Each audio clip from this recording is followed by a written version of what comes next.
பிரியமானவர்களே, இயேசு கிறிஸ்துவின் நாமத்தில் உங்களுக்கு என் அன்பின் வாழ்த்துக்கள். நீங்கள் எல்லோரும் எப்படி இருக்கிறீங்க? கிறிஸ்து இயேசுக்குள் சந்தோஷமாக இருக்கிறீங்க நான் விசுவாசிக்கிறேன். இந்த நாளில் கூட தேவனுடைய வார்த்தை பார்த்தீங்கன்னா அது யோபு 12ஆம் அதிகாரம் 13ஆம் வசனம். உங்களுக்காக நான் வாசிக்கிறேன். அவரிடத்தில் ஞானமும் வல்லமையும் எத்தனை அதிகமாயிருக்கும், அவருக்கு தான் ஆலோசனையும் புத்தியும் உண்டு. ஹல்லேலூயா. பிரியமானவர்களே, யார் இந்த அவர்? அவர் தான் நம்முடைய ஆண்டவராகிய இயேசு கிறிஸ்து. அவருக்கு என்ன இருக்குதான்? ஞானமும் வல்லமையும் உள்ள தேவன். எவ்வளோ ஒரு வல்லமையா! அளவிடப்பட முடியாத வல்லமை. எவ்வளோ ஞானம்! அளவிடப்பட முடியாத ஞானம். அவர் ஒருவரே சகல ஞானம் உடையவர். அவர்கிட்ட ஞானம் மாற்றமல்ல, வல்லமையும் உள்ள தேவன். செயல்களில் மகத்துவம் உள்ள ஆண்டவர். அவருடைய வல்லமையும் அவருடைய ஞானத்தால் அவர் செய்கிற காரியம் பயங்கரமாக ஹல்லேலூயா. பிரியமானவர்களே, எப்படியாப்பட்ட வல்லமை தெரியுங்களா?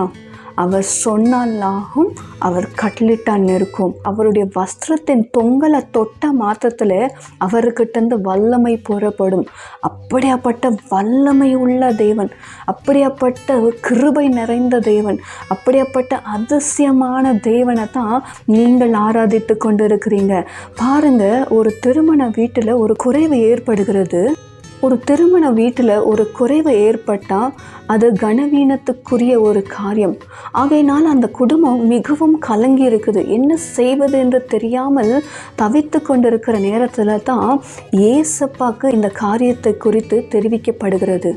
அப்போ ஏசப்பா தம்முடைய ஞானத்தால் என்ன தெரியுமா செய்தார்? அந்த குறைவை எப்படி தெரியுமா மாற்றினாராம்?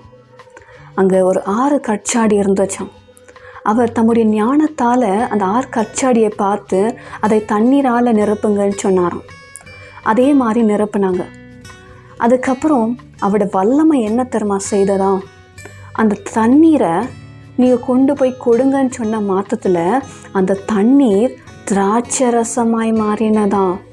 அந்த இடத்துல, அந்த திருமண வீட்டில் அந்த குறைவை ஏசப்பா தம்முடைய ஞானத்தாலும் தம்முடைய வல்லமையினாலும் நீக்கி போட்டு விட்டார். அல்லேலூயா. இன்றைக்கு உங்களுடைய வாழ்க்கையில் எந்த குறைவு? ஏசப்பா கிட்ட தெரியப்படுத்துங்க.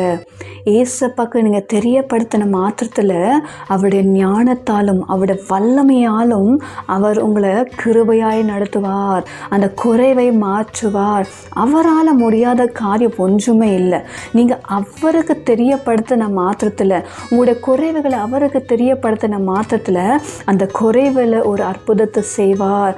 அந்த குறைவை நிறைவாக மாற்றுவார். அவரால் கூடாத ஒரு காரியமும் இல்லை.